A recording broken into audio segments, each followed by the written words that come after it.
Hey, what's going on? It's your boy BT, and I came here to talk some NBA with the thousands of True School Sports subscribers. What's going on, guys? Now, there was a trade that took place recently, and the trade kind of really hasn't been really discussed on media outlets too much because of Kevin Garnett retiring, and that's just kind of overshadowed everything going on in basketball right now. But just in case you guys didn't know, the Houston Rockets and Milwaukee Bucks, they completed a trade a couple days ago.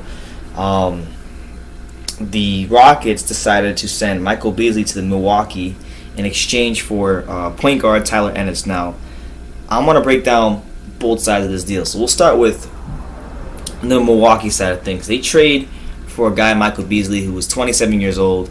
At this point in his career, he's not the player that we thought he would be coming out of college. He's been in the league for a number of years, but from a business sense and a basketball sense, he makes a lot of sense on this Bucks roster because Beasley is a guy who, on his career, he's averaged 13 points per game. Last season, in his 20 games with the Rockets, he averaged his highest point per game total since 2011, when he averaged 12.8 last year. With the Rockets in 20 games. So he's coming into a situation in Milwaukee where they're going to need some scoring. They're going to need somebody that when they do, because Chris Middleton did recently get injured. He'll be out for 6 months, and that was a big part of the team. And Giannis Antetokounmpo was a guy that they have expressed interest at playing at the point guard position. So if they're going to slide the Greek Freak over to point guard, they're going to need somebody who can be reliable at the shooting guard position, and Beasley could be that kind of guy for them if they want to, sub him in for Jabari Parker. Small forward's his natural position, but I think he gives their wing options a lot of flexibility, and he just gives them a good scoring punch. From a business sense, Michael Beasley's entering the last year of his deal, of a 2-year deal that he signed with the Rockets for 2 years, $1.7 million. So he's going to make his 1.4 this year. He is an expiring contract. So should Beasley play well, and the Bucks need to move him, if they want to move him, and he plays well, they can explore that route. Maybe use him as a trade chip. If not, they keep him and he comes off the books next year, and they can figure out what they want to do with him later on. But it puts the Bucks in a great position flexibility wise. Now, for the Houston Rockets, getting Tyler Ennis, it's a depth move. A move to increase their point guard depth. They do have Patrick Beverley. They have Pablo Prigioni, who's on the older side, and then they have Tyler Ennis. Now, Beverley's had his injury problems in the past. Prigioni's on the older side, so I think this is going to be good for Tyler Ennis because, when you look at his career so far, he hasn't really been able to crack the lineup consistently. I mean, he's averaged about just a shade under 14 minutes a game on his career, which is good, but I think going to a situation like Houston, he can have more of a steady role there.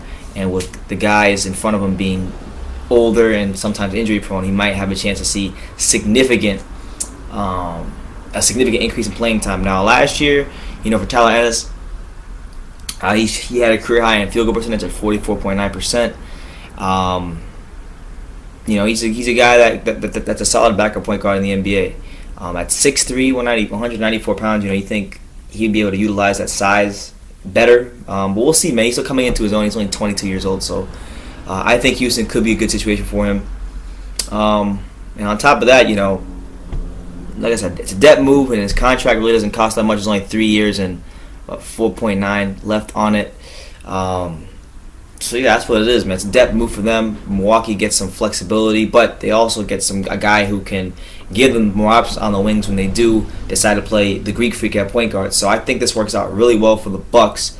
I would say that they're the winners of this trade because they're getting a guy in Beasley who's a proven scorer in this league, who's not too old, who does give them a viable replacement for Chris Middleton, who is going to be injured out for a significant amount of time. So good trade for the Bucks. I think they don't really lose too much Tyler Ennis because if they're going to play the Greek Freak at point guard, then they have Michael Carter-Williams backing him up.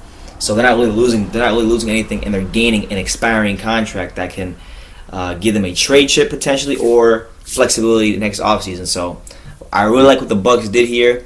As for the Rockets, it's just nothing more than a depth move and to get rid of Beasley, get some money off of the books. But yeah, man, let me know what you guys think. Do you like What do you think about this trade for the Bucks and the Rockets? Bucks fans out there, NBA fans, leave your comments down below. Take the time to subscribe, and you can love me or you can hate me, but I'm just a kid from Dania. So until next time, take care, guys.